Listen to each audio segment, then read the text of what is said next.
talks and discussions with Professor Sandra Lubarsky, who recently retired from Appalachian University. That's right. Applause, applause.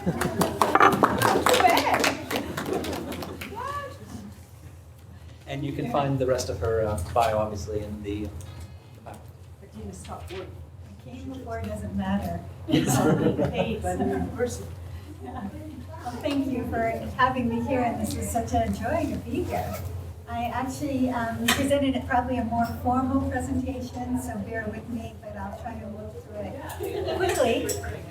I see that I have introduced Wendell Berry as Endell Berry, but this is a quote from Wendell Berry, the essayist and writer, and he says in his book, Life is a Miracle, we ought consciously to reduce our tolerance for ugliness.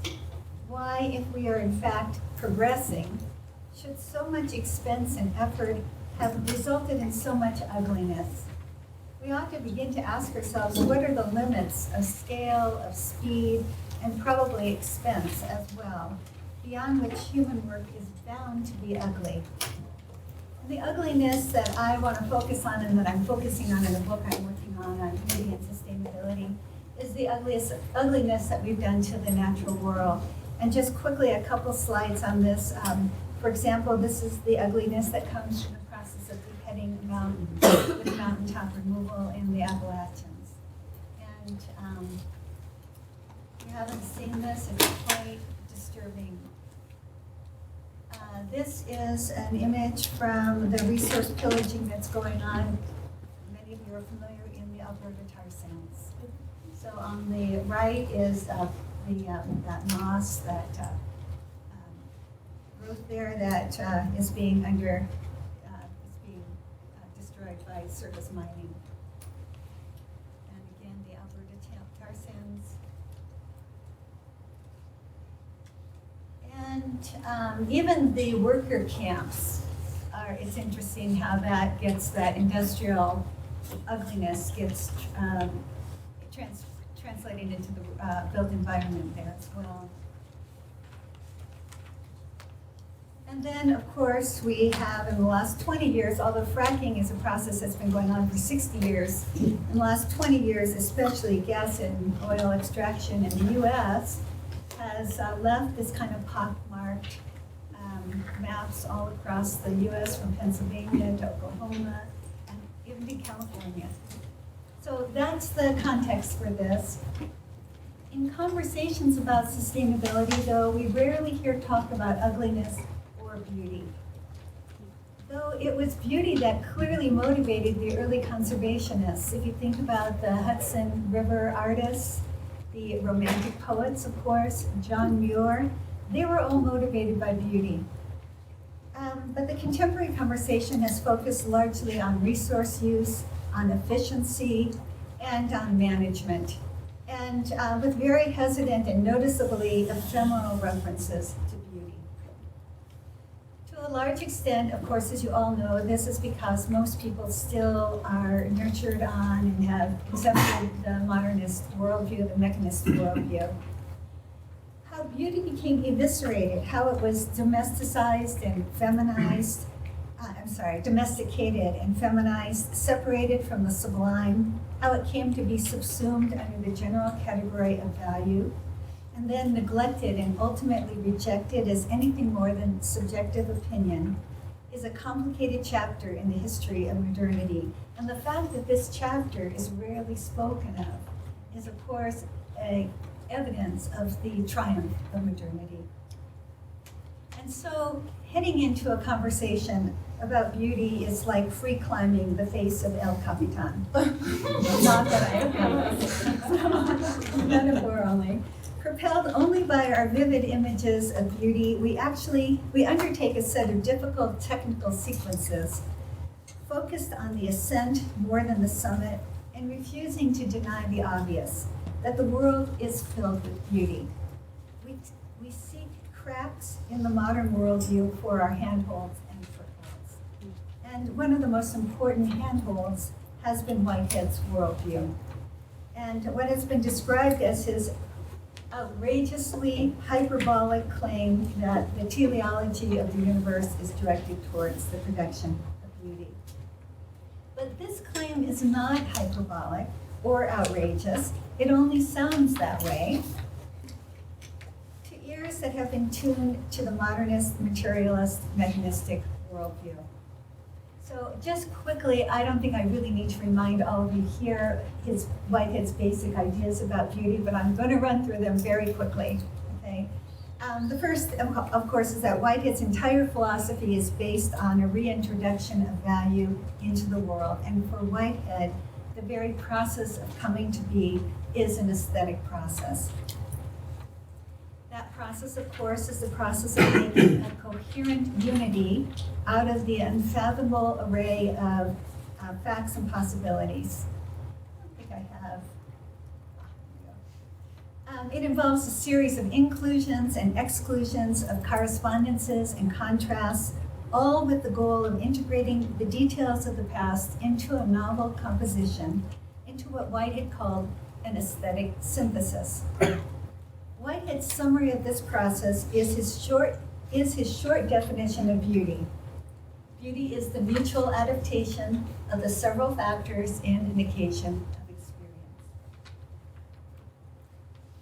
But although everything is an aesthetic process, and every concrescence is finally the realization of a definite shape of value, the achievement of beauty is not guaranteed. And this is because the mutual adaptation that Whitehead has in mind involves something called strength of experience. It has to do with the relation of part to whole, in which the parts gain intensity from the whole, so that the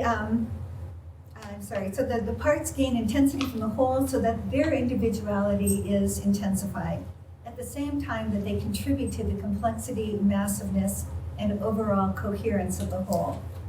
This description is a version of the process by which the many become one and are increased by one. And Whitehead tells us that this process yields the major form of beauty. Whitehead's primary and practically only example of the principle of this relationship of part to whole is the cathedral at Chartres.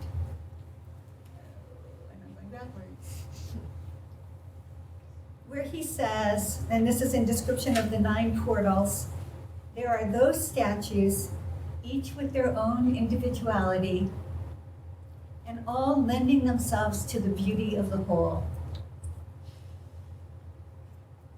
In this relationship of dynamic mutuality, the overall intensity of experience is strengthened.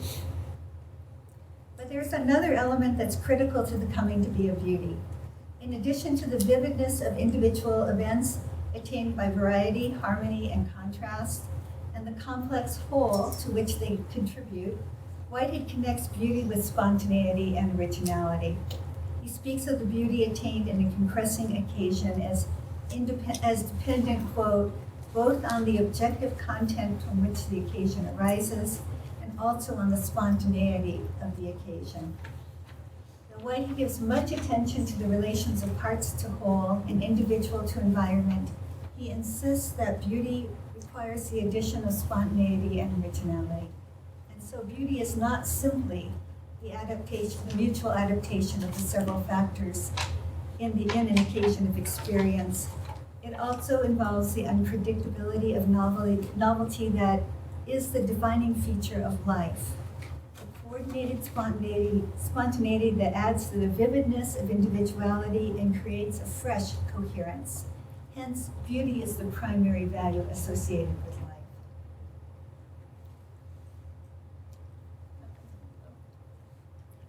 But here's the problem. Alas, despite the fact that beauty is fundamental to Whitehead's philosophy of organism, and despite the fact that it is central to his rebuttal to mechanism, Whitehead's writing on beauty has often been glossed over as a way to talk about value in general.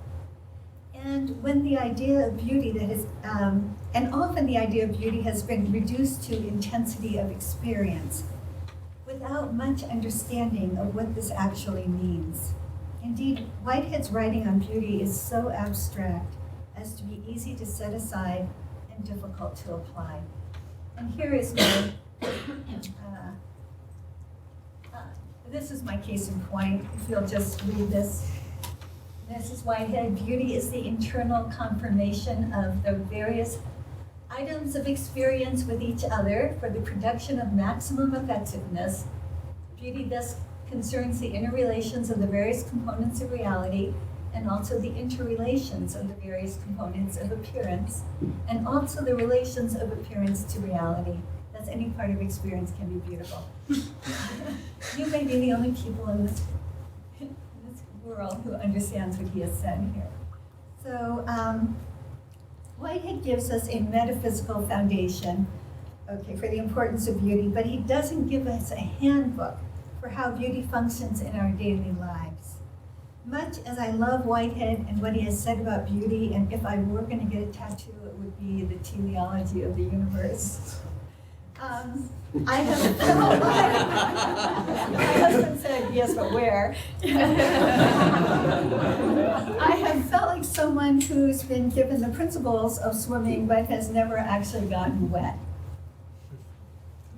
And so when I read Christopher Alexander, the architect, I felt like I'd been tossed a floating device. And what I'm suggesting here is that Christopher Alexander, the architect, gives us visual forms and visual presentations for how to see what Whitehead's saying in his metaphysics. So, Alexander, like Whitehead, sees beauty as the linchpin for overcoming mechanism and overcoming the bifurcations of the world. And like Whitehead, Alexander says, what is the process of promoting life? But Alexander's an architect, and the medium in which he works out his answer is the physical world. And he does this, I think, and as he does this, he gives visible form to Whitehead's metaphysics, illustrating and extending Whitehead's more abstract discussion. Alexander is widely known. Do many of you know Alexander's book, The Pattern Language? Okay, so that's an underground classic. But and he wrote that in 1977. But in 2002, he put out 4 volumes of essays called The Nature of Order. And that is where he talks about his philosophy of architecture and actually builds a philosophy of a process philosophy. So let me show you a few slides of what Alexander calls dead and deadening structures. This is one of them. And what he's trying to figure out is why are some structures dead and some alive? And how do you engender life in the physical world? This is another, and here, this is in Rotterdam. Maybe some of you have seen this. These are all dead? These are dead. Hey, just want that. And I'll give you, here's a couple examples of living nests, of live buildings. So here's a Norwegian traditional building. This is actually a building that Alexander built. And he likes these two. On the right is a Frank Lloyd Wright, and on the left there's some Paris, actually Alden's apartments. So the question that he's asking repeatedly is, why is that dead, and why is that living? And what are the principles for making this happen? What are the patterns? What are the relationships? And what I have found, because I know I'm running out of time, is that those relationships that he describes are very similar to the way that Whitehead talks in this very abstract way about contrast, about rhythms, and et cetera. So let me just quickly tell you that Alexander believes if mechanistic worldview is jettisoned, then you can build living buildings. To make good architecture, he says, we must fundamentally alter our idea about the nature of order, about the kind of thing it is. And that idea of the nature of order, Alexander realizes, is aligned with Whitehead. And in fact, at various times, he cites Whitehead in these 4 volumes. He also makes an error insofar as he says, I believe that we shall, let me get you his quote. I believe that we shall not have a credible view that shows how human life and architecture are related until Whitehead's bifurcation is dissolved. But then he goes on and says, Whitehead's problem remains unsolved today. So I think he stopped reading Whitehead and kept doing architecture. I think it's fair to say that Alexander's, after all, a professional architect and an amateur philosopher.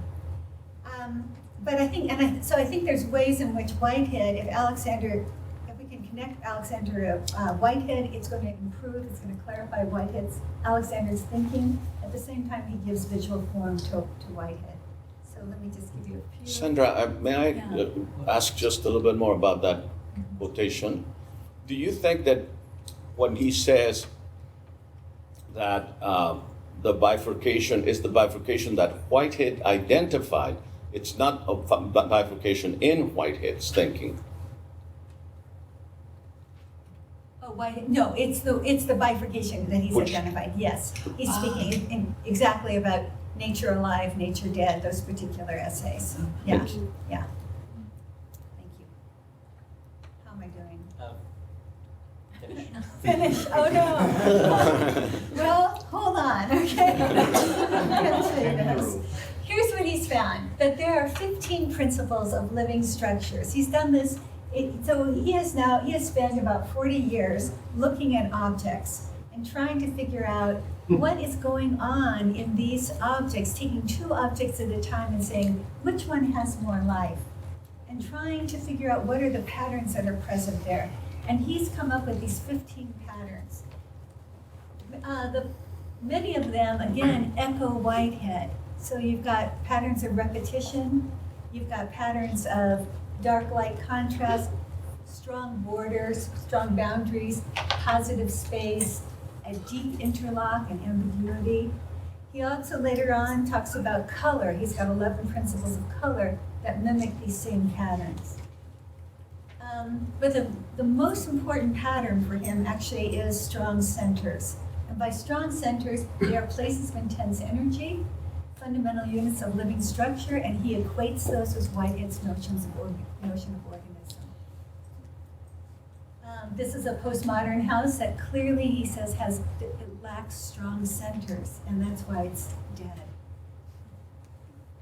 Living structure and the whole fabric of life is made up of centers intensifying centers. And that is the primary relationship here, and he gives you then an example on these tiles of how boundaries and white space and repetition all intensify the center. And this is an example of how you build centers. But so much of, I think, the way Whitehead talks about the way life works is in centers relating to centers, the individual centers strengthening the whole fabric, and the whole fabric then strengthening the individual centers. But here we've got a visual for it. And he goes back, in fact, he goes back and looks at his chart, finds the same thing and says, we've got millions and millions of centers here.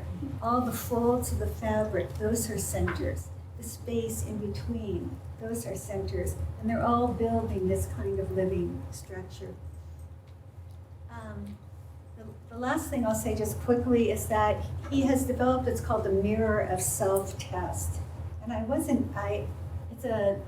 as I read this to my husband, he said, don't go there, you'll lose your audience. But then I realized yesterday, no, I won't. Because in the mirror of self-test, again, he's looking at thousands and thousands of objects over a long period of time. And he taught architecture at the University of California at Berkeley. So he had hundreds and hundreds of students that he tested this on.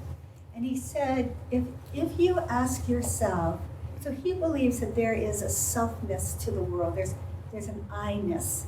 There's subjectivity in the world. And he has devised this test that is a practice for opening ourselves to that I-ness that is present in the physical structure of things. And he asks us then to look at 2 buildings, for example, or any objects, and ask, which of these is more who I am? Sometimes he asks, which of these is my eternal self? That's an unprocessed question, I know. Which of these will I meet when I die? I mean, he's trying to find language to talk about this subjectivity that's present in the physical environment. And he will argue that the ones on the left, the Corbusier here, has more life than the Van der Rohe. And here's another.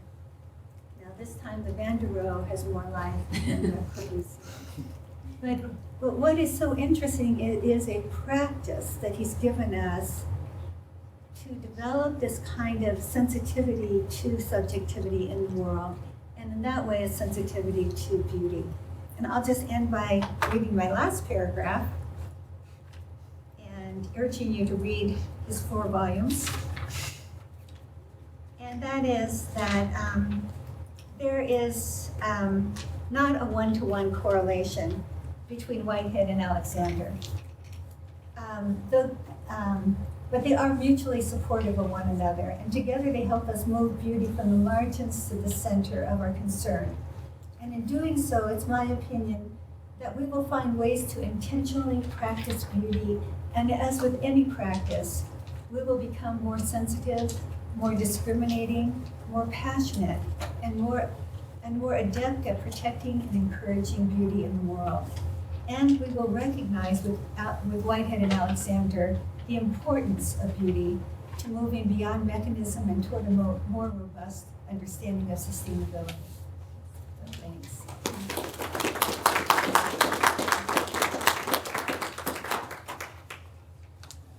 We have some time for questions, observations, provocations.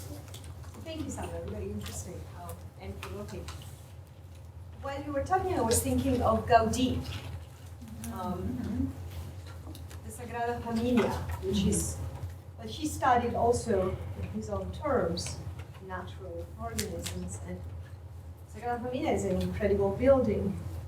I think it's very much alive, and it's a monster of concrete, which is the opposite of what I usually would associate with a sustainable thing. And many of the houses that he built were upper class places. So I was just wondering, because this is a question I asked to myself all the time, how does that work together at that point? Yeah, we'd be very interested to take these principles and look at any of the houses that he'd done at Park Güell, at Sagrada Familia. And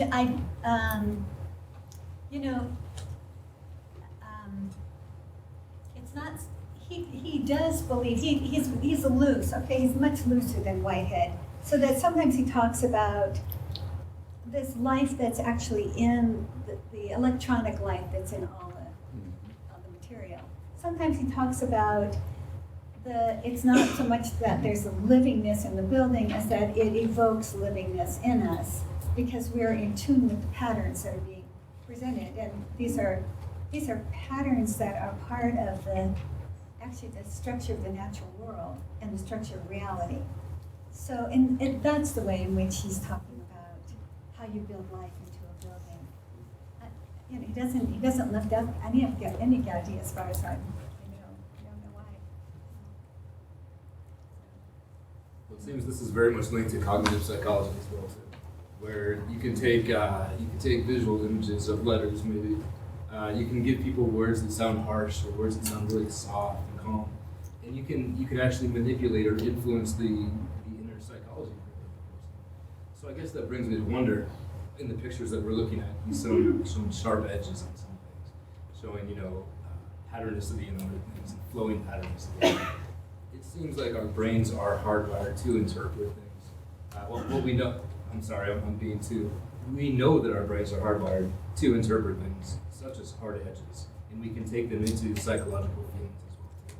So is that subjectivity in the world, or is that there's some sort of wiring involved? There's some sort of symbiosis involved, where we are wired to feel those products in the world and to respond to them in a certain way. I don't know. Yeah, I'll tell you that Alexander speaks very directly against that it's not a cognitive, it's not simply a cognitive construction. It's not simply a psychological consequence. that there really are these patterns that are the way that space gets defined. Yeah. And those patterns, see, I So they're actually archetypal think or something. that's right, or they are embedded in the natural world. It's the way life came to be constructed. That those are patterns that are sustaining of life. So that when we are given those, when we're giving objective data, that's part of what we're given, are those patterns over and over again. So of course, so he would work that way. So of course it's going to shape that So we cognitive start from there and dimension. says- But it comes from being in the world first. Just was wondering about the whistleblower pattern in terms of how I can use it.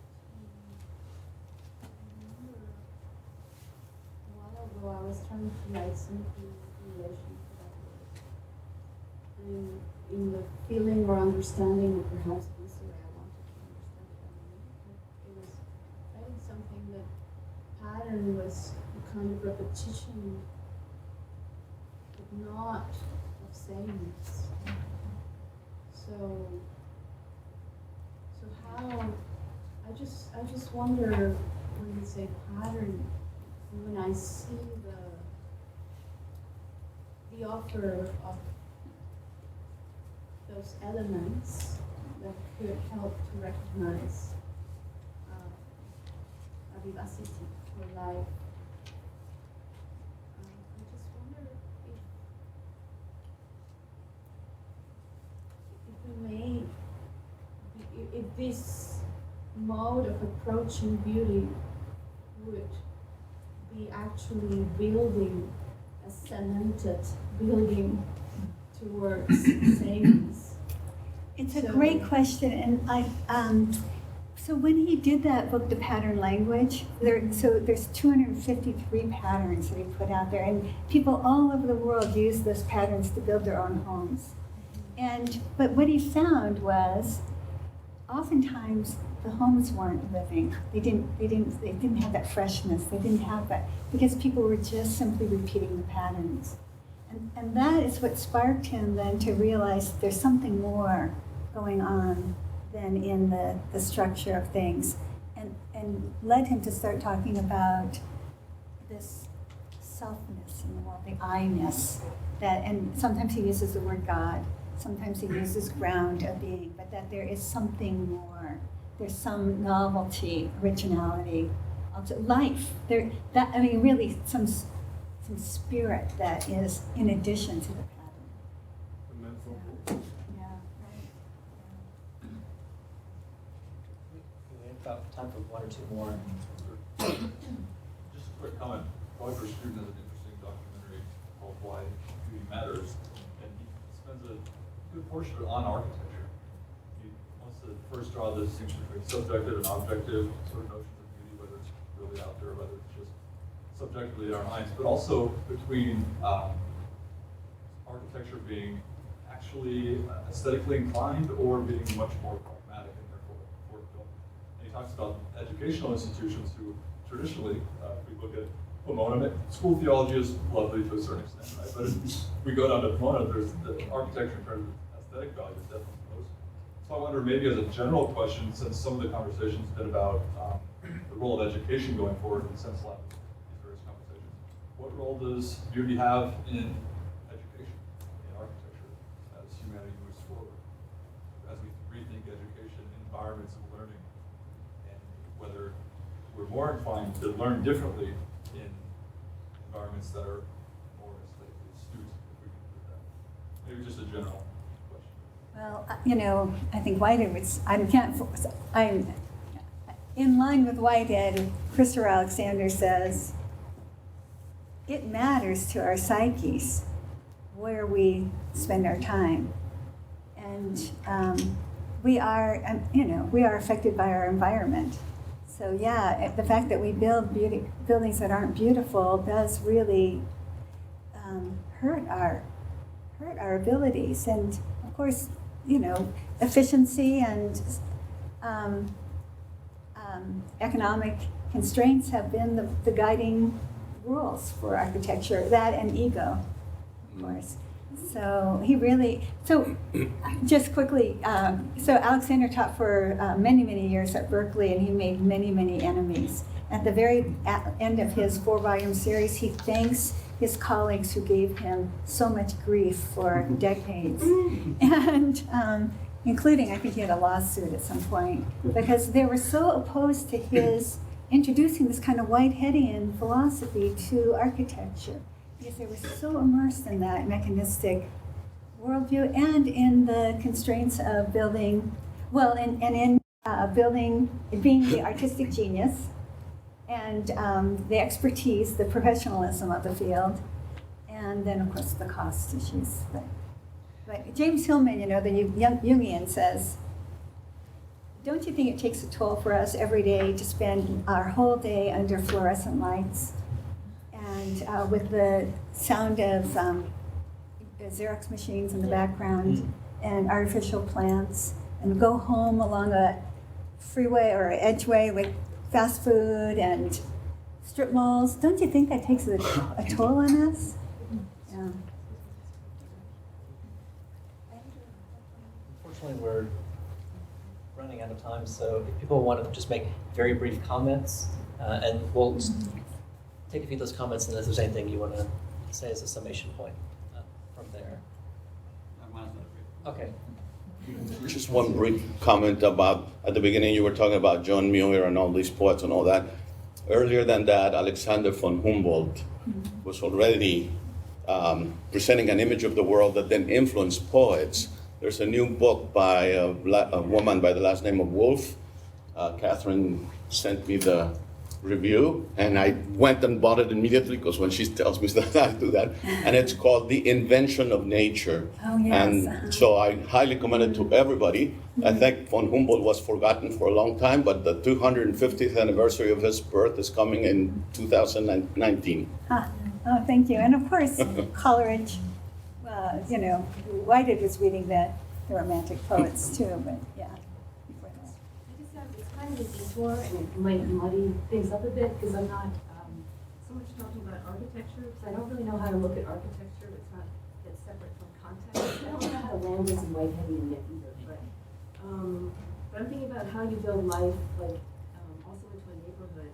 And I come to this because Bushwick in Brooklyn, it's an area that's kind of lower middle class, and they started planting trees, which sounds like a really beautiful thing, trees. But the local people that lived there, they saw the tree planted, they were like, well, our rent just went up. Because you made it more beautiful, so different people are now going to be attracted to live there. So the local people, when they see the trees, they were like, this is bad news for us, because it kind of takes away from the beauty of our neighborhood, from the beauty of our relationships that we have with each other. So, Turn that over to you guys. You work on a gentrification issue, right? I mean, the problem is, of course, we should all be living in these kinds of neighborhoods and building them for ourselves. I mean, beauty, that's one of the tragedies of the world, is that beauty has become the possession only of people who can afford it. And we've considered that to be a luxury rather than a mainstay. So, and I think it's very Whiteheadian to say, oh no, that's returning beauty to the center. So, Let's thank you.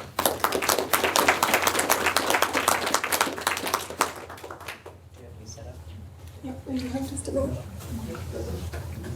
So we'll take a moment as the setup transition, and we're having Professor Brianne Donaldson, who's a postdoctorate fellow at Rice University, be sharing with us next.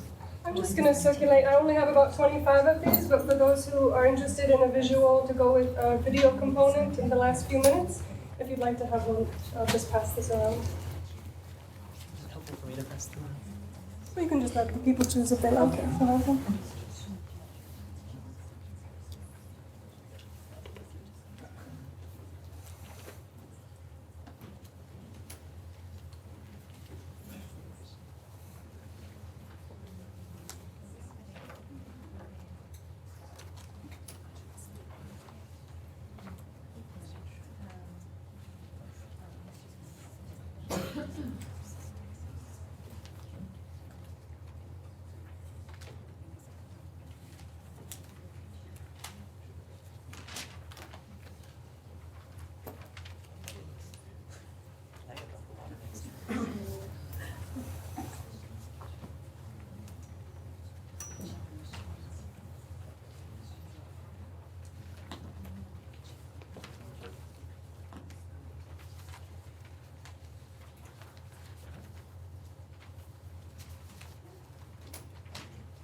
Thanks, everyone. It's good to be with you all this weekend. When you live in a town with a pig slaughterhouse, you smell it and you taste it. Like rotten bacon and dog food, one colleague said to me, depending on what the plant was turning out that day. And you hear it too, and I didn't expect that when I took a job at a small liberal arts college in Monmouth, Illinois, home to Farmland Foods, a pork production facility now owned by Smithfield, the largest pork producer in the world that was purchased in late 2013 by a Chinese firm, in the largest takeover of a US company on record. Outside the local Shopco parking lot, you can hear the pigs squeal as they're offloaded. It's right in the center of town. High-pitched like 100 rusty garage doors opening simultaneously while Descartes conducts. I want to start here in these sounds as an example of what Whitehead in Modes of Thought calls an expression, which is not at all general, but it's founded on the finite occasion, he writes, and is, quote, an activity of finitude impressing itself on its environment, end quote. And these pigs do impress. Their cries, like all animal sounds, including our own, asserts Whitehead, excite the intimacies of bodily existence. Voice-produced sound, Whitehead reminds, is a natural symbol for the deep experience of organic existence. But beyond these so-called these sound impressions, the pigs are agents of America's changing heartland. These seemingly docile bodies, they are called, paradoxically driving loops of migrations of people, corporate takeovers, ecological disruptions, exploding diversity on the local playgrounds, the flights of packaged flesh from nowhere, Illinois, to everywhere, USA and beyond, China and India. And moving to this slaughterhouse town placed me right between all these multiple expressions, tied in a knot that I'm still trying to express. Expressions, claims Whitehead, come through the language of sounds from any kind of animal, as well as the language of writing.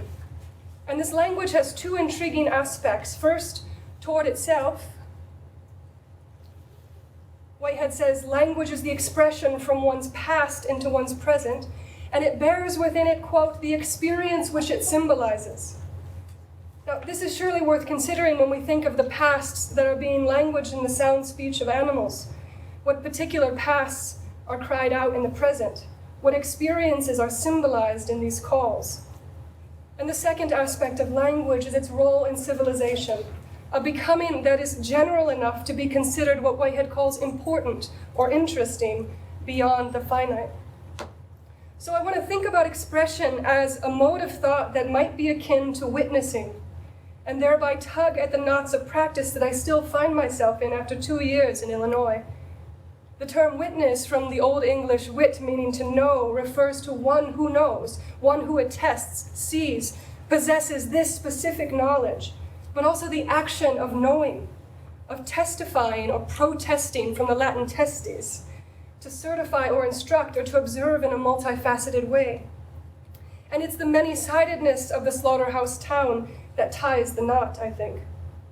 And on the one hand, there's the thread of my own past, looming quite large. I grew up a meat eater in rural Michigan, surrounded by the unspoken foundations of 4-H fairs and family farms and Amish communities that shroud animal exploitation in bucolic traditions. A series of events led me to encounter the realities of factory farming, even in nearby family farms. And the more I learned, the less I could deny, no matter how much I wanted to, that factory farming and the meat, milk, eggs, and cheese derived from those creatures was emotionally grotesque, theologically abhorrent, philosophically indefensible, environmentally apocalyptic, and in every way a universal and absolute moral wrong of profound sorrow. While seeking my PhD, which I had hoped to put to use to undermine these systems, I worked as outreach coordinator for the international nonprofit Vegan Outreach in Southern California. And my territory was to distribute leaflets from Bakersfield to San Diego, in spite of my own introversion. And I was heartened, though, by the organization's pragmatic philosophy to reduce suffering without all-or-nothing calls to purity, and students' courage to consider the impact of their inherited habits. And I also participated in 2 successful civil liberty litigations that opened California campuses further for free speech.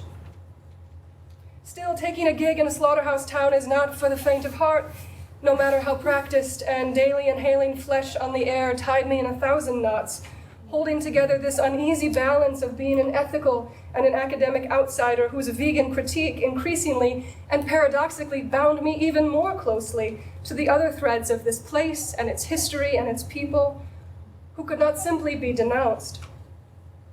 In my attempt to know everything I could about a slaughterhouse town, which was kind of the only way I thought I could take this job, I met its people, and so many of them shared with me candidly informal interviews, slaughterhouse tours, trips to the ethanol plant, riding shotgun in $1 million tractor, harvesting another 1,000 acres of seed corn destined for the guts of livestock.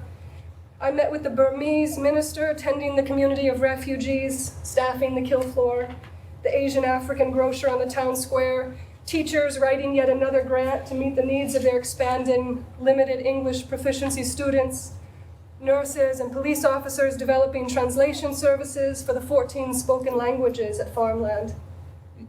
West African Muslims at the regional mosque carpooling to the kill floor, the Christian aid organization resettling refugees, and I always carried a pen and a good camera, sometimes jumping a fence to snag a shot of the hidden waste facility, processing a city's worth of animal waste and blood every day, a dead pile of pigs when riding with a local hog farmer past her growing sheds. I jotted notes on bar coasters, chats at the grocery store aisle, at the local open mic where I played. How many of the contrasts and contradictions of life can you take in without being disorganized, thrown, or broke? Process thinker Bernard Loomer asks. Maybe too many, I thought at times. Because the truth is, I often wanted to burn the place down. I imagined paying one of the endless transport truck drivers to reroute to my pasture for a media event, staging a human chain at the gates, protesting with just the right persuasively worded sign. What would that say? Could you tell me what that would be? Taking out the CO2 machines that asphyxiated the pigs in this very modern slaughterhouse. Because it is one thing to accept Whitehead's perpetual perishing of time, or even his truism that life is robbery, indeed. But the socially sanctioned torture of animals from birth to early death is another thing altogether, and all the more when you are within arm's reach of the forsaken faces being trucked there.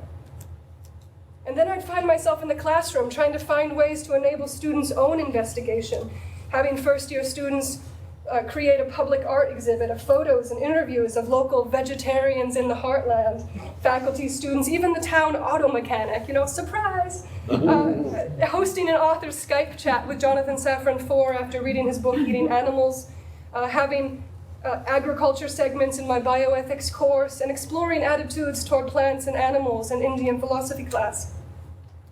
And in my private times, I wrote, the tools of sanity that we all have.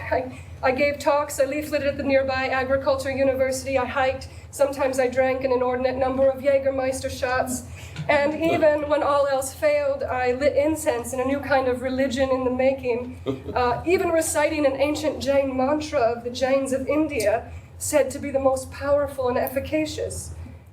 Being witness to systematic killing requires a range of responses, a sort of groping experimentation, as Deleuze and Guattari put it, that might not appear very respectable, rational, or reasonable. And the persistent challenge was how to offer an expression of witness between an absolute ethical affirmation of the inviolability of these marginalized bodies, lives, according to Judith Butler, that are not quite recognized as lives, on the one side, and then on the other, the need to stay in relationship with the other bodies whom I wish to learn from and also persuade on the other. Always tied between the particularities of these pigs, these people, this place, and this language of civilization that's wide enough to symbolize all of these experiences without becoming just a feeble, facile relativism. So on an April morning earlier this year, I was headed out of town for a 6-hour trek to Minneapolis, and I was tied in the knot yet again. Now, passing transit trucks bound for the kill house is old hat.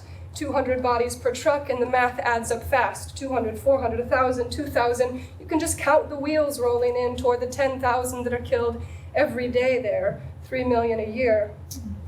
Sometimes I even saw trucks loaded with genetically modified piglets from the regional breeding facility, 1,800 per truck, bound for a local family farm, as as the new batch that will be killed through in 6 months. But not expecting to pass much beyond the typical inbound loads that day, I had only this old iPod, and its grainy camera was suddenly put to use to follow a truck strangely headed out of town, and for some reason only partially full, which I had never seen. It was headed toward the Iowa border, the largest pork-producing state in the nation. So images from this camera, words stumbling out of my mind, created a visual speech event that contained, I think, countless experiences of the past, composed in a rather crude digital story a few days later, without knowing then that I would share it with you here today.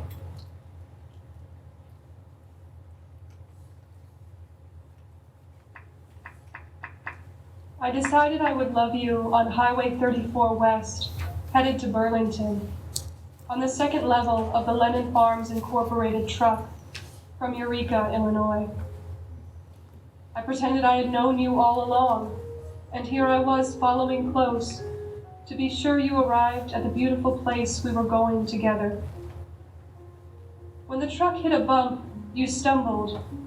Pink flesh pressed cold and red through the metal slats, and I cringed. We're almost there, I thought to you. When you poked your nose through, I smiled, knowing its shape, eager for my hand upon your familiar snout, feeling your ear, now flapping through the oval cutout in this bitter wind, from 1,000 imagined strokes of that one spot that made your spine twist with pleasure, reminding me again that all the stories were right, when they say that the wise see Brahman or Krishna in all things, Jesus in a lamb, the memories of gods gone in all things manifest. These bodies vibrant, electric with the truths of living, wanting, reaching, pain, and the tiny delights incarnating that which cannot be seen, in the sacred sighs of skin touched by hand or by thought. Once I saw you, silly friend, stamp your feet and knock into the others, moving them out of your way. I knew you were impatient for greening grass, for the crackled straw you loved so well, the split-rail fence you'd lean upon as the April evenings grew long into May, and then June, and the rest. Nearing the bridge at the Mississippi, the sun flared bright upon us both, and I knew you'd lift your face to soak it in, these rays glinting off the water that Mark Twain compared to medicine for the sick.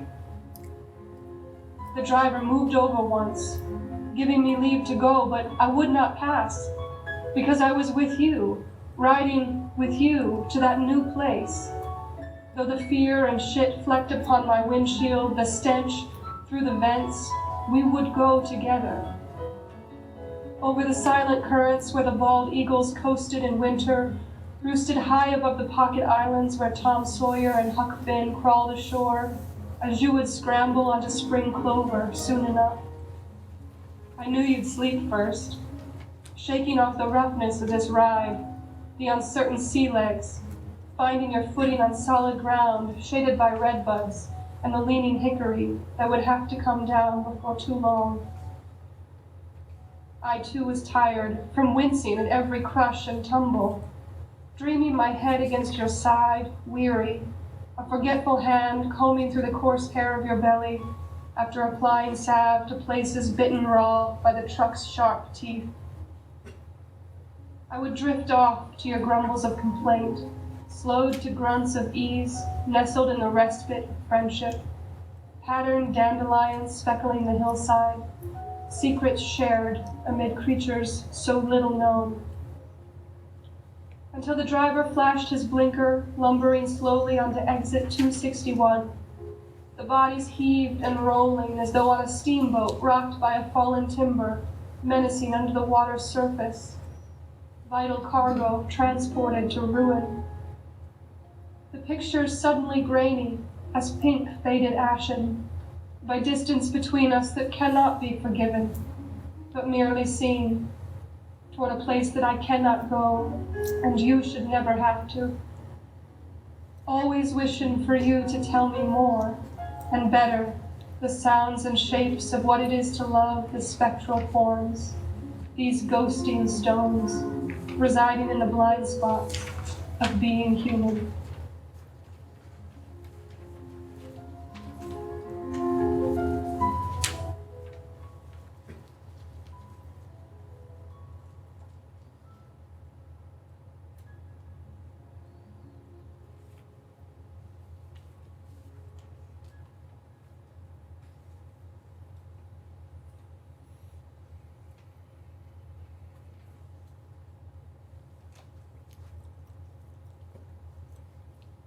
To conclude, I'm well aware that there was not one event that created industrial animal agriculture. It didn't fall from on high, and it will be a multitude of responses from each of us. Expressions from you and I, from policies, access to and interest in alternatives, cultivating new traditions, the resistant speech of pigs and hens and cows and calves over time that will undermine it. Such novelty, says Whitehead, requires the conceptual power to imagine an alternate and the practical power to effect it.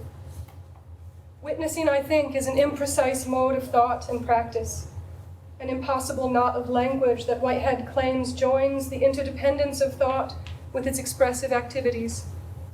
And it can often feel utterly useless, struggling to maintain a moral primacy for vulnerabilities that are not at all equal, but all of which are expressions.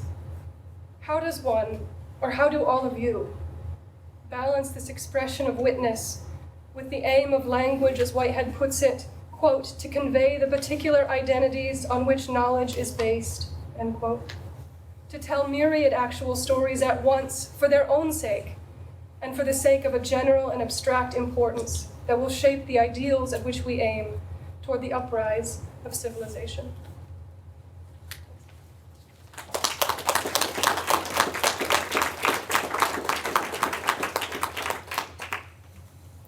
Questions, comments, observations?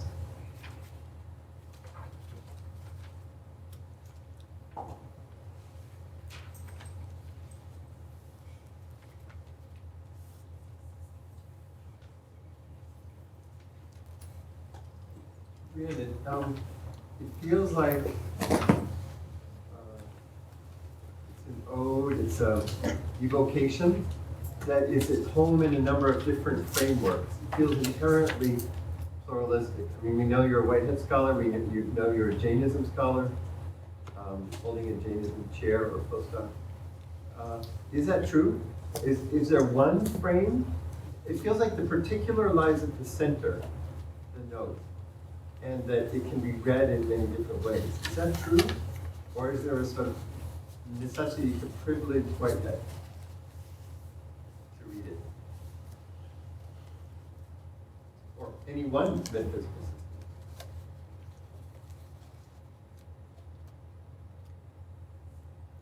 Well, I don't think all metaphysical systems are equal. Is that enough? How pluralistic can we be? What if I said that the world lies there, which is how the poem goes, right? The world is right there, that last picture. Can't we read that into so many conceptual schemes and still do justice, do honor to that moment? Mm-hmm. Well, I think one has to do more acrobatic philosophy with certain metaphysics. Certain metaphysics just don't have as much of a fluidity when it comes to articulating a space for the world-shaping power of everything in existence. I think Whitehead has a lot of power in that regard. I think the Jain tradition has a lot of power. And I think that, but there's always power to be found. So, yeah, I'll think more on it. I'd like to hear your thoughts too. I thought it was absolutely beautiful, and I mean, I would worry in some ways that, I mean, I think it's far too beautiful to be reduced to any one metaphysical scheme. I think it would cheapen the work. And what's that?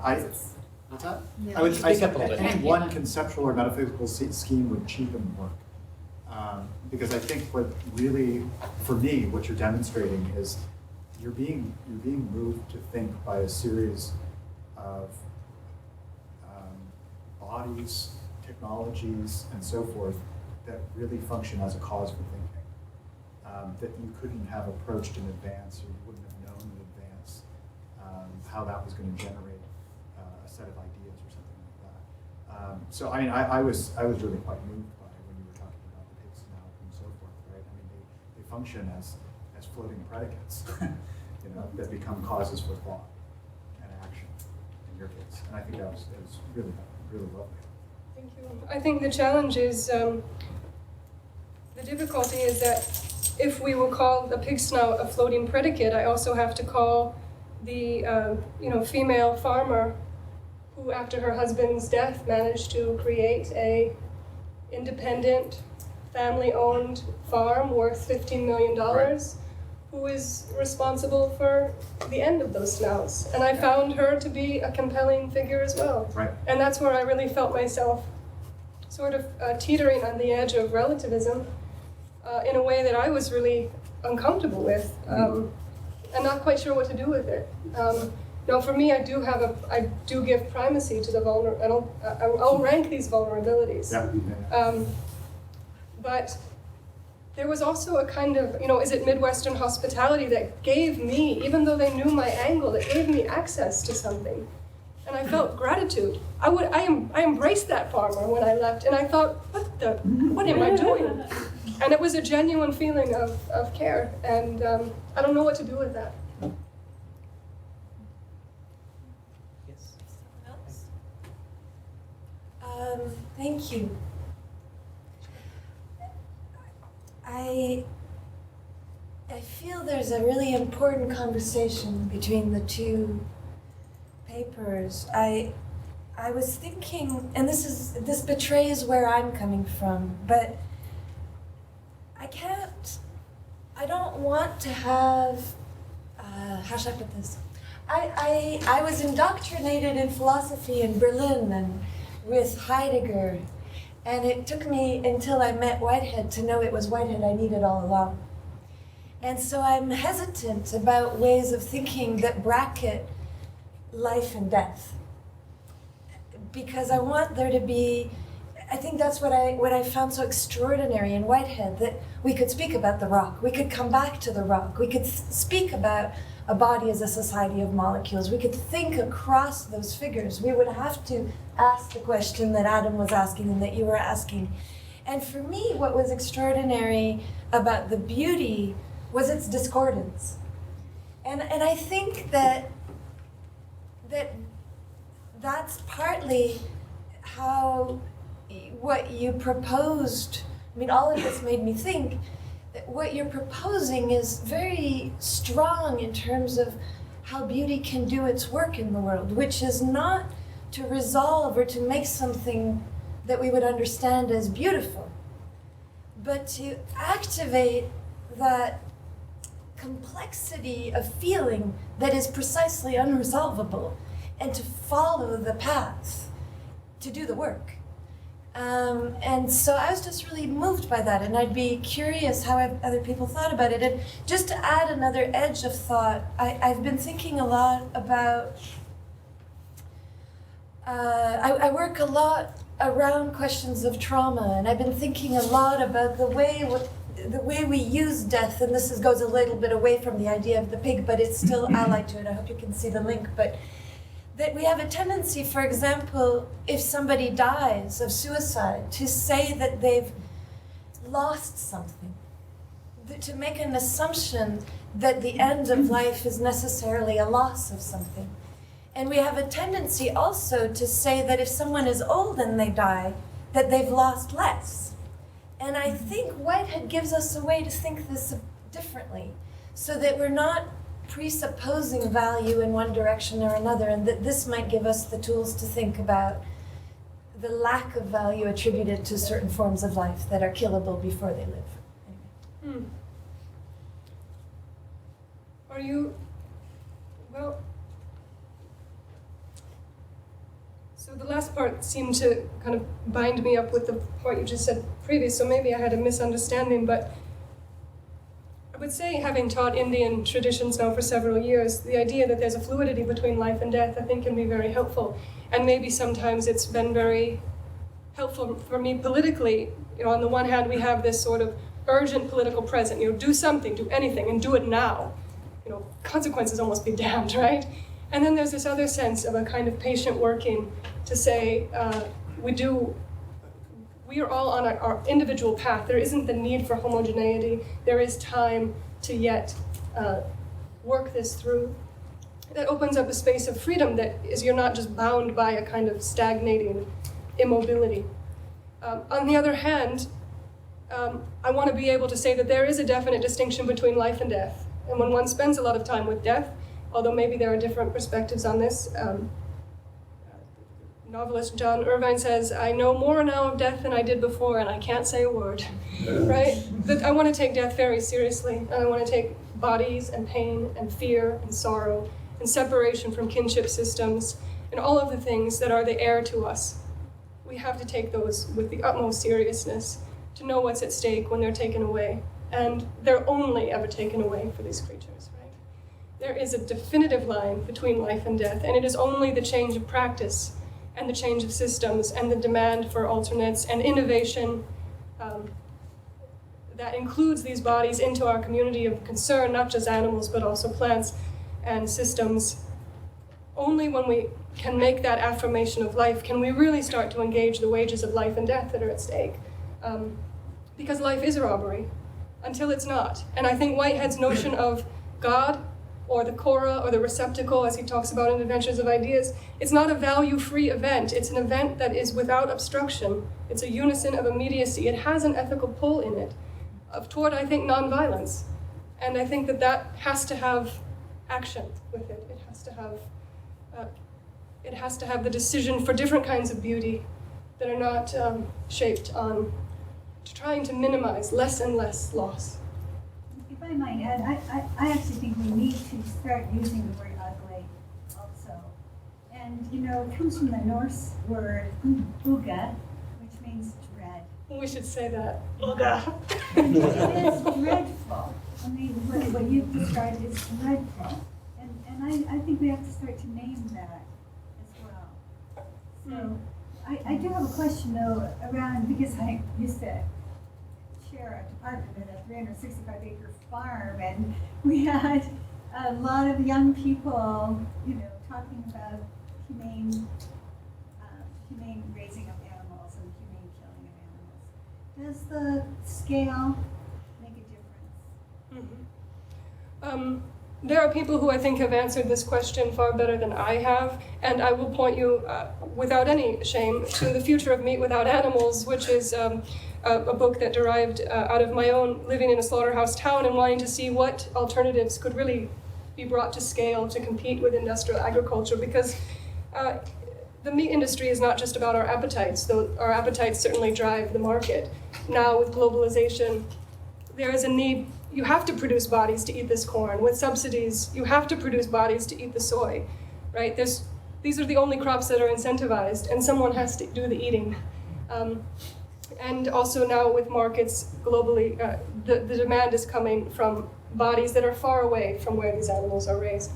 That said, anyway, so I wanted to look at the rise of plant-based and cell-cultured meat, milk, and eggs as an alternative, utilizing certain channels that already exist. But could it be scaled as a marketable and competitive alternative with all the problems that entails? In any case, one of the chapters in here deals with the question of humane farming, and what for me is just a definitive essay, which I would be happy to scan for you.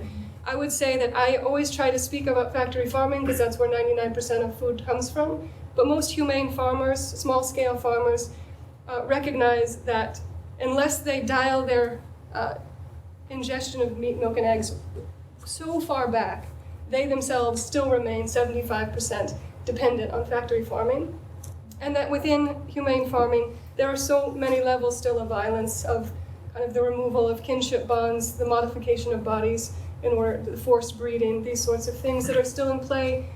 For me, I'm going to always put my effort toward factory farming, but I think there are real philosophical issues to look at about the use of animals, even in a small scale. But I'm not going to take issue, I'm not trying to make a universal statement for a farmer on the Andes Mountains, right? I'm trying to make a statement about the systems that we are entangled with here in North America and which are spreading globally. Very good. Cheers, please.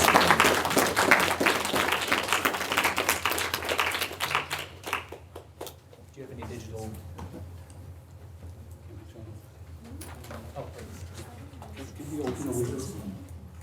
Sure.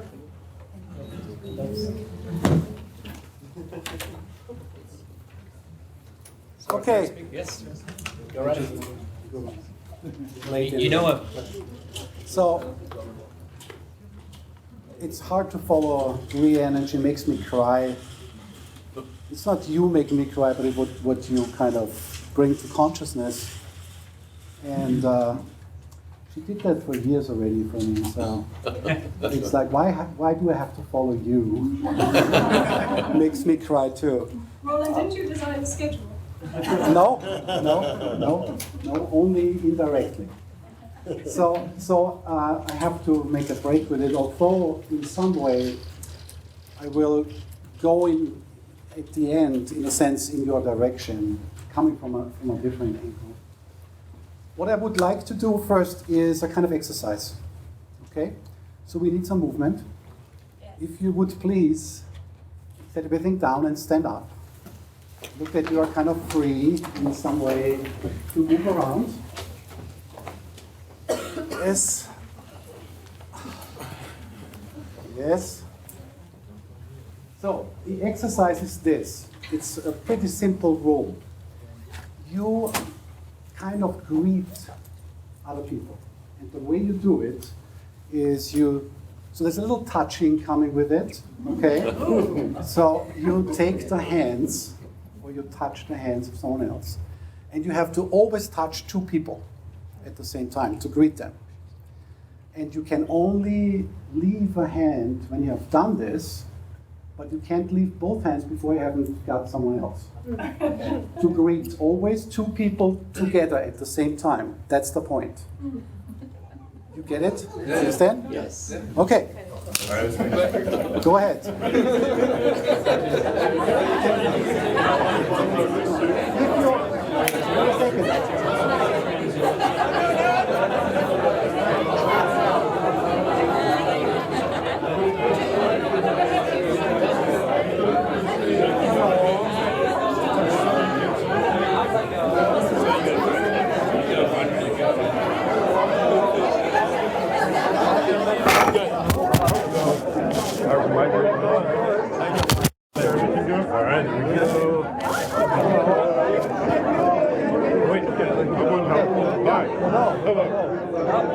Hi.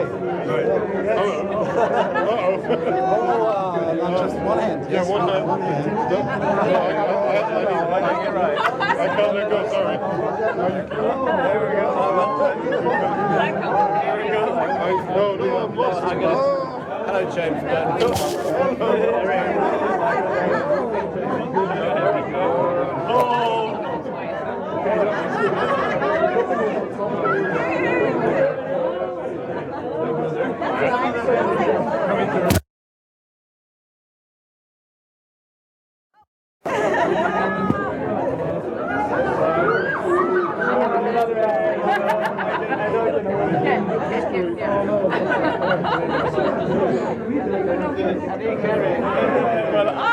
Oh, wait, no, I'm good.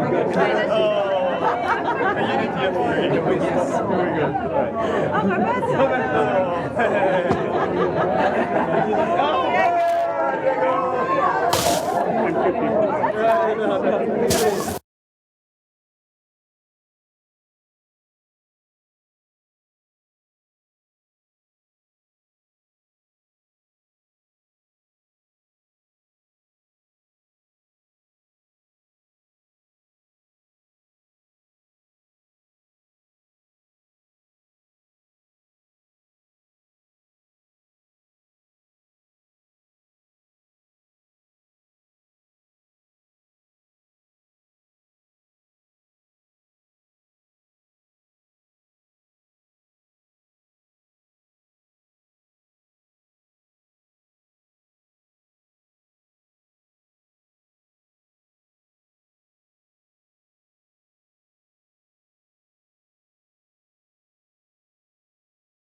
Up to.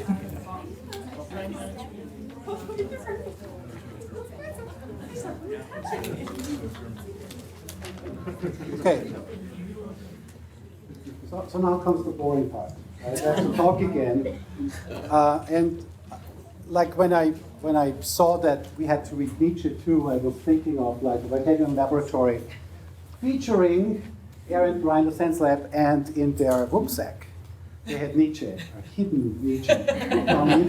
So kind of I have to go back to the Nietzsche text in some way with that exercise, and there would be other entries obviously, but you might have realized, or you may realize by doing this exercise, that there are certain elements of the Nietzschean text that comes to the fore. For instance, you have lost your identity as an individual to some extent. You're still unique, but you are kind of distributed. You're looking for the others. You are decentered in some way.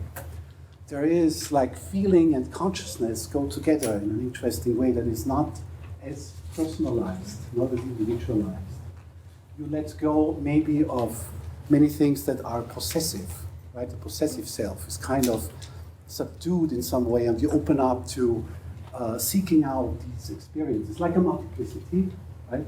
That in some way is connected and also disconnected at the same time, that is moving around and that kind of wills itself into existence in some way, but also stays always at the level of not becoming too concentrated, aware, unified in some limited way.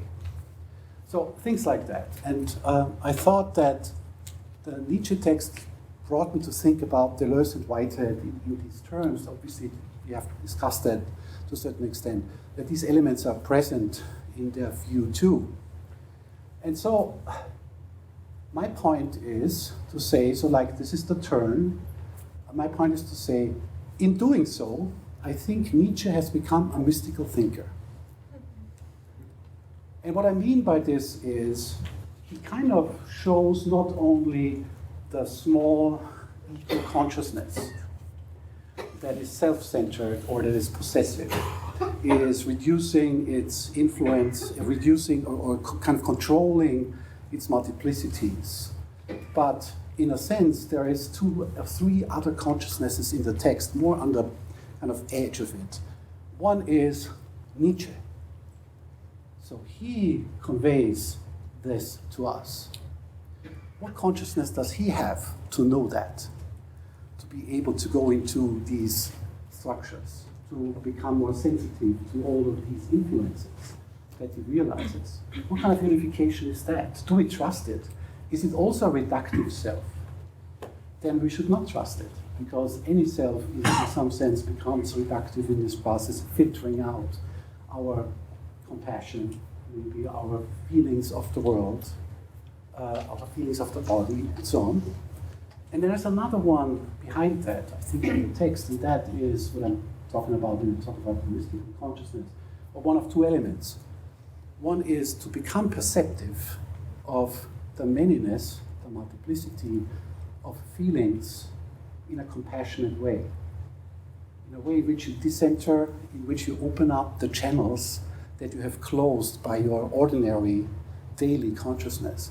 I think that always happens with Brianne, with me, right? Because then I have to cry by opening up to the passion and the pain of Enos, and seeing this in a wider context is tragic, and in a way makes me vulnerable, myself vulnerable, to be not possessive anymore. So this kind of, the mystical consciousness is one that opens up. It's not one that kind of departs from everything in order to be up there, but that opens all of these channels that we have kind of sifted out in our daily kind of controlling daily life consciousness. And it has another element to it. You feel in some way united with all of these beings or becomings, with their feelings, with their suffering. And in being so united, this consciousness is not your normal ego consciousness anymore. It's not the self, but it's not the multiplicity of the forces that are in me or in us together either. Something else. I find it interesting to look at Deleuze at this point. In his late work, he identifies we are not individuals but singularities, so these multiplicities, but they are kind of arising in a context. If you want, he calls it a transcendental field or a field of immanence arising in it. But the consciousness of it, he calls in his late works a pure consciousness, a pre-reflective consciousness, a consciousness without subject and object. So we lose our ability to create the objects by which we control the world, this kind of reflective, reductive consciousness. And at the same time, we lose our subjectivity in some way, this kind of subjectivity. But still, he calls it consciousness. And I think in Whitehead, this kind of consciousness appears as peace, the concept of peace. That's the one I'm after, and the kind of paradoxes that it has for us, as we saw with the question of pain and suffering, and how to also relate to the people who make others suffer at the same time. This complexity. So when Whitehead talks about peace, he says it's not about ourselves, right? It's something beyond that. He talks also about tragedy, this kind of tragic consciousness of opening up our channels on feeling with others, feeling the feeling of others and not just human beings. Right? And he talks also of this consciousness as not being personal anymore, but not apersonal either, because that would be mechanistic in some way. He says, well, maybe it has to do with harmony, but there's discord and stuff, so it's not easy harmony, not harmonization. Harmonization is again like closing down, filtering out, and so on. And he says it's also not love, because love always goes for something specific, opposite to other things. Not always, but this kind of concept develops there. It's always like Zizek, saying if the world was created by love, that's really ugly. It's really a bad thing. By kind of filtering out something instead of everything else, right? So it is something that is wider. It's not kind of limiting us. This is what he calls peace, and it's this kind of consciousness, I think, that he's talking about. He also, and that is kind of the point of the paradoxes, as Brianne said, he identifies this consciousness or peace with ultimately mutual immanence, the term in Adventures of Ideas. And what it implies for him is a kind of unimaginable relationality of things. But that at the same time is, let me say this way, is gentle enough to allow the opposites to happen. Right? That does not force. He calls it also persuasive instead of coercive and all these elements. And he loved the term gentleness, in fact, as important for the development of civilization, which can only happen if we become desubjectivized and also lose the objectivities by which we create our world, and kind of get a feeling at the edges of our consciousness, he says, of this kind of consciousness, the peace consciousness. So the paradox that you mentioned exactly is there. So if values can be created in different ways, in different contexts. If there is a value to people to survive by working at a slaughterhouse, and you could be compassionate with them surviving, but also you had the animals, killed at the same time, being kind of compassionate with that too. What does that mean? How can that happen together at the same time? How then can this mutual immanence be somehow gently the background for all that? How can we understand that? I don't really. I would like to. That's the point. Like, how do you make peace, so to say, right? How can you understand this to happen? And if you try to realize peace in this form, this kind of consciousness, it always becomes enmeshed again in our selective, everyday, possessive consciousness, in the reductionism. So you realize it and at the same time lose it. In some way, in the double sense of the word, you betray peace by realizing it. That's another paradox that kind of comes up for me in this context. So in the end, what are we doing? Exactly 1 minute? So in the end, when Whitehead identifies what he calls a person with the Cora, which is basically the mutual immanence of everything, like a streak or stream within it, how can we become such that we realize the elements of the choric or the mutual immanent existence as values over values of competition, values of creating suffering, values of destruction of relationships instead of creating.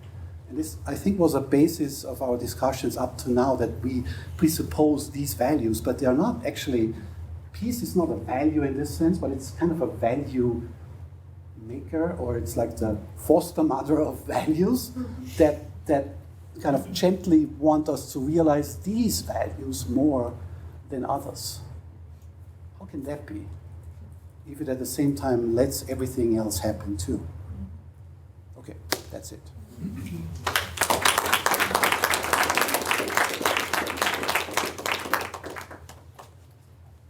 So we have time for some comments, either about the activity or the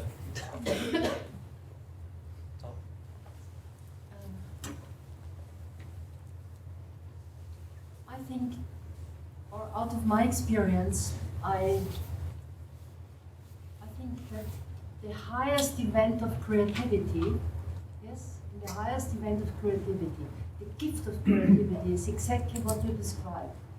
Because then we lose our subjectivity, our person, ourself, and we gain what Deleuze calls singularity, and he describes it so beautifully in when he is referring to Dickens' wonderful friend, the capitalist Mr. Ritterhood, between life and death, struggling between life and death.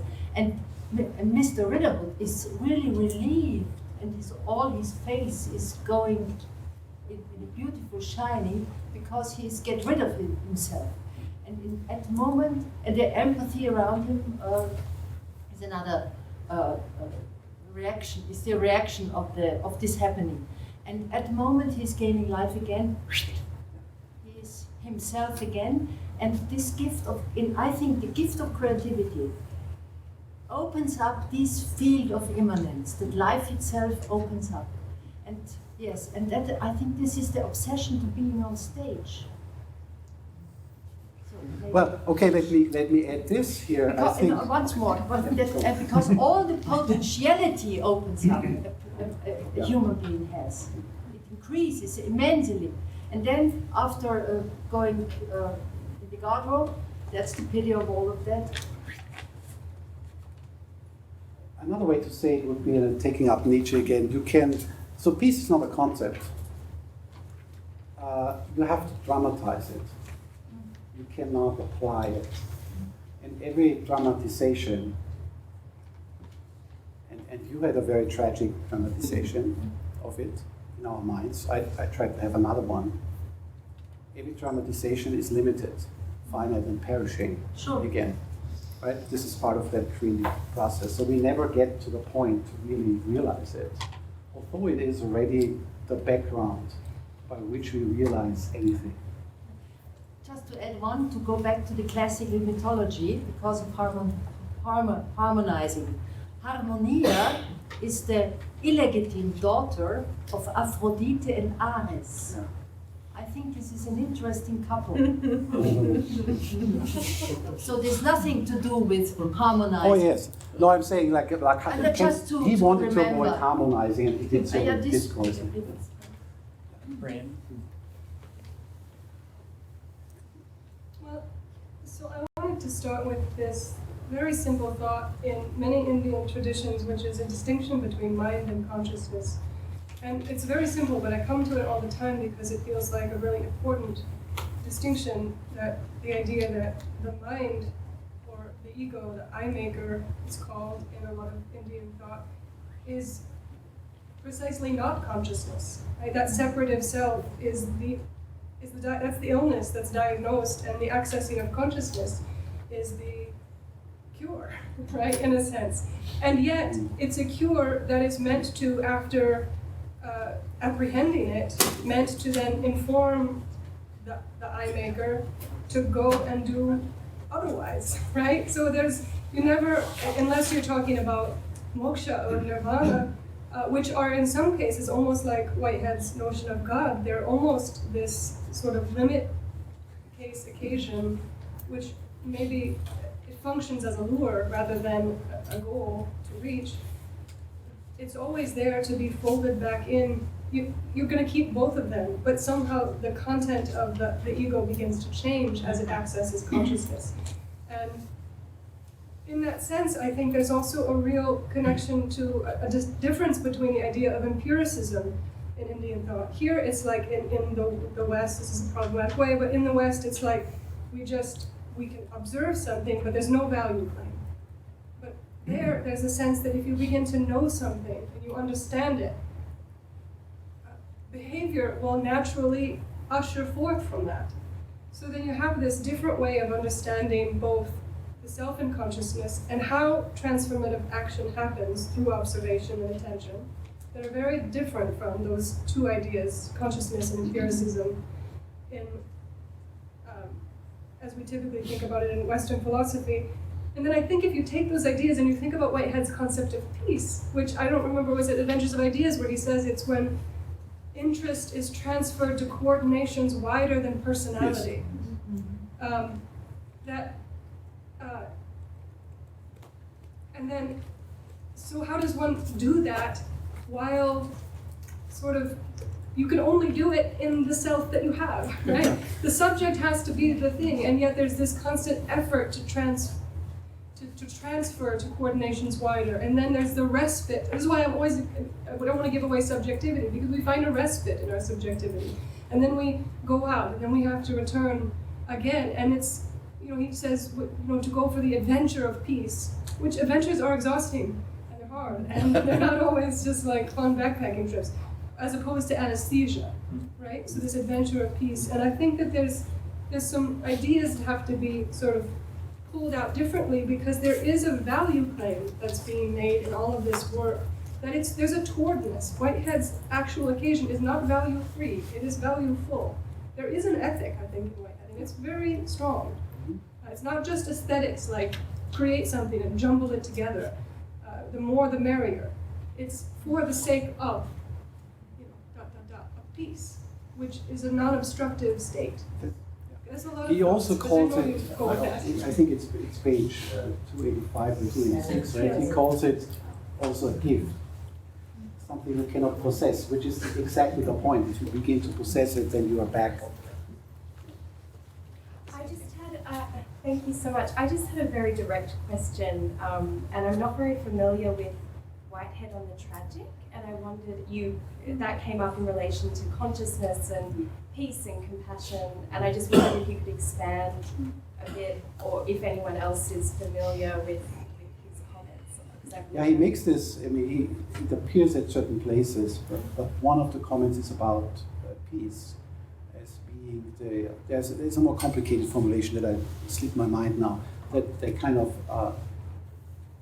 not perpetuates, but kind of conveys the tragedy that has happened, but is still beyond it in a sense, but it doesn't forget it. It's not forgetfulness. Just it's being open to all of these feelings that were tragic. The past is not just disappear. Creativity means not turn around and walk away. It's becoming actually much more open to it without the necessity to turn around. So there is some kind of healing to it. Yeah. He also talks about tragic beauty, which would relate to the other paper, the first paper we had in some way, which is kind of a way of saying that this kind of ultimate consciousness cannot escape the factual or the happenings by which it was pluralized in the world, right? We're running a little bit over time, but I've got one here, one there, and then I'm stopping. So, just on the sort of paradoxes of peace here, Whitehead's process philosophy is the notion of permanence, and to Benjamin's idea, he says peace as an intuition of permanence. So I'm sort of asking about that permanence. What is the permanence that peace intuits? Well, I think the direct context of it is that what is impermanent is, so consciousness, this kind of peace consciousness, it cannot be realized at any point, although it's the condition for the realizations. So the striving for permanence is the striving for the most intense harmonious realization of that peace.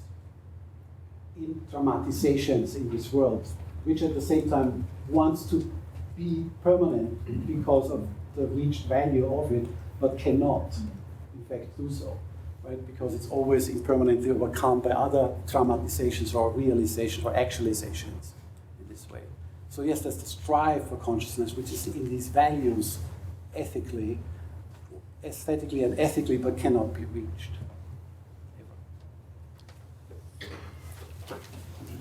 My friend.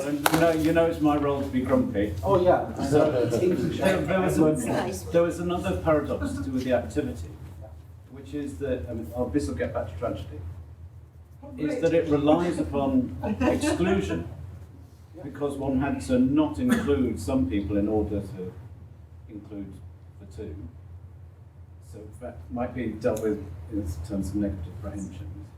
But it's also the idea that for there to be novelty, the other side of it, and this is the tragedy, is there has to be perpetual perishing. Exactly. For there to be creativity, there has to be exactly the same amount, if you can quantify, of perpetual perishing. So you have to lose the connections that you've had in order for there to be new connections. That is, at the end of Adventures of Ideas, what you've got. That's the tragedy. Yeah. Brexit.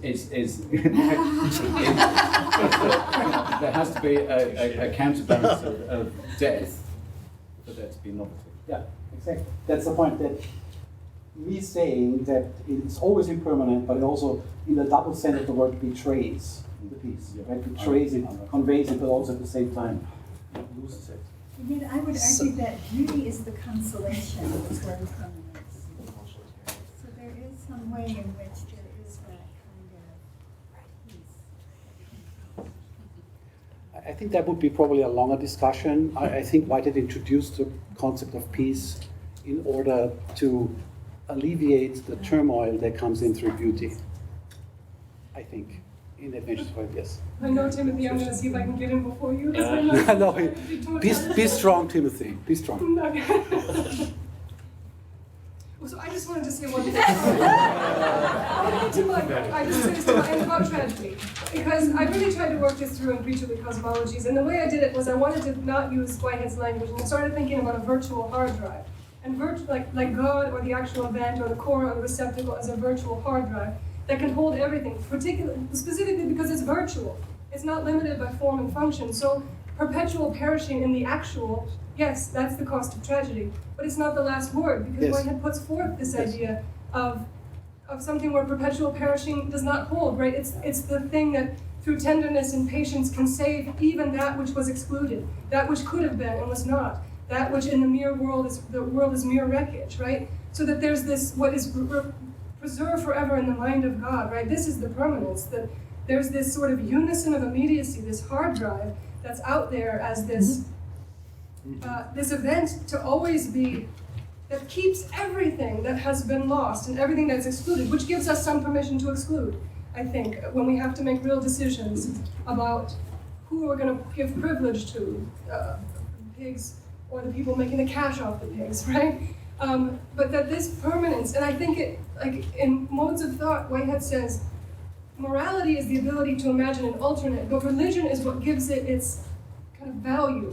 And I think that, I don't know, I've argued with you about religion and God, and like, why did he have to do this? And of course, you've convinced me that he had to bring this idea of God back because it's the remedy of perpetual perishing. It's not our remedy because we are limited by form and function. But that it's not but perpetual perishing is not the last word in Whitehead. And that's what makes some of his writings so beautiful, that there is this possibility to strive toward. Let that be. Let that We're be. gonna leave it there. We now have about a 20-minute break, so if people can be back. Everybody planning Apologies. back. Okay.